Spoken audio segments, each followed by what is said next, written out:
Hey guys, welcome to another episode of EMS Ballistics. Today we're going to talk about something that I don't really want to talk about, but if it's going to help kids and parents, then I'm going to talk about it. So all over the news recently, there's been a lot of talk of school shootings and things of that nature. And my children go to public school. So I thought of a way to kind of combat these issues that all parents think about. And that's the sad reality of the world that we live in today, is that there's so many psychopathic people who want to, cause harm to innocent people for no reason. Now, the odds of your child getting shot at school are pretty low, honestly. They really are. However, I send my kids to school with bulletproof backpacks. My daughter is just starting kindergarten. My son is going into second grade. They're both going to have my bulletproof backpacks. I'm offering 3 different styles of backpacks.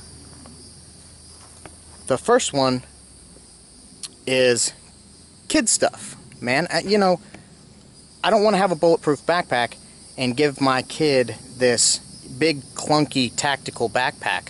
So anyway, the 3 different options are: I can build you a backpack like this one here with either protection, the level 3 or level 3A.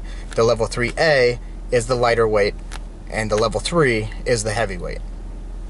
Then I could build you a full-size backpack, a JanSport or something along those lines, with a 3 or a 3A protection. Or I can just ship you an insert plate of either protection, and you can just slide it in your kid's backpack. But for me, the thing is, I don't want to profit off of fear-mongering. I just want to help other parents out there who felt the same way that I did when I dropped my kids at school. Public schools are gun-free zones. So our kids are literally sitting ducks, and it's terrifying to think about. So that's why I devised these backpacks. Now, the other backpack manufacturers who make the bulletproof backpacks are going for, like I said, $250, $285, $300 plus, and they're giant full-size backpacks. This gives you the option to have your elementary school kid covered, and my backpacks are much more affordable. Okay, so we're going to start this test with a 9mm, and this is probably the most heart-wrenching test I've ever done. I mean, I'm shooting a kid's backpack. It's disgusting, the world that we live in today. But the reason I'm doing 9mm first is because the Columbine shooting, this is what they used primarily. I believe they had Tech 9s with 9mm extended. I want to show that 9mm has no chance of getting through this backpack.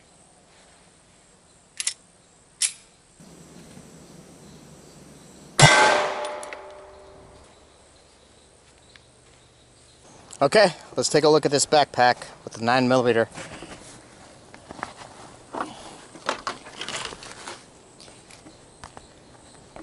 Here's where our bullet entered.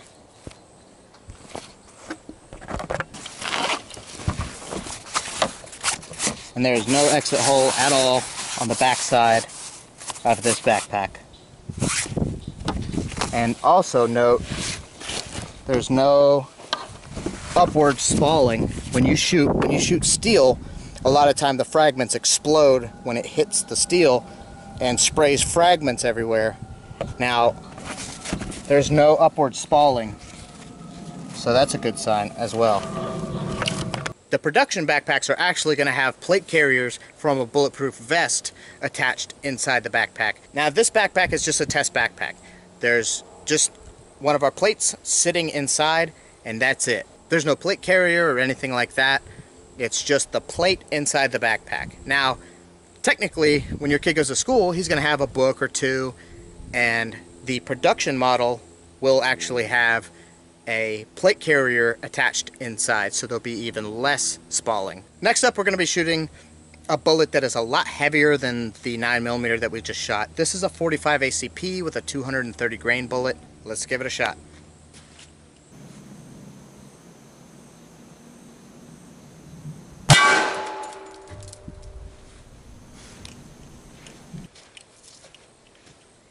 Okay, let's check out the hit from the 45 ACP.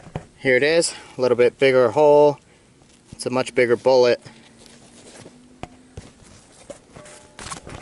And again, nothing on the back side. Clear as day. Very cool. Alright, let's step up. We're going to use an AR-15 with a 300 blackout round. Okay, this is a PSA AR-15 chambered in 300 blackout. This is one of the weapons that a lot of them are using these days, so I really want to make sure that this works in our level 3 system.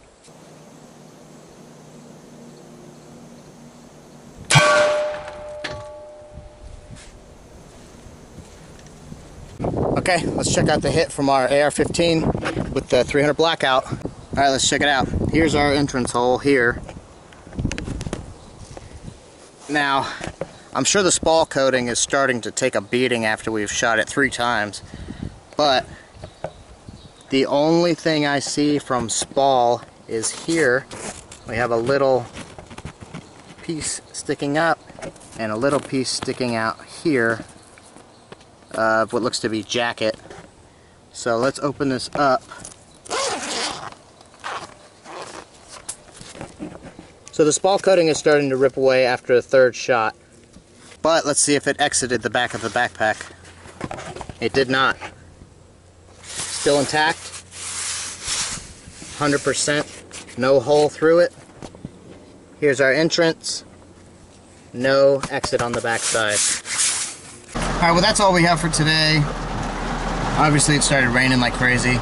But if you want more information on the backpacks in this video, go ahead and send me an email, emsballistics@gmail.com. And I have so many options for these backpacks, and they will actually have bulletproof vest plate carriers in them to prevent a lot of spalling, along with the spall coating that's on the steel plates. Now, the soft armor does not come with a spall coating because Kevlar actually holds bullets a lot better. The level 3A is a much lighter weight option.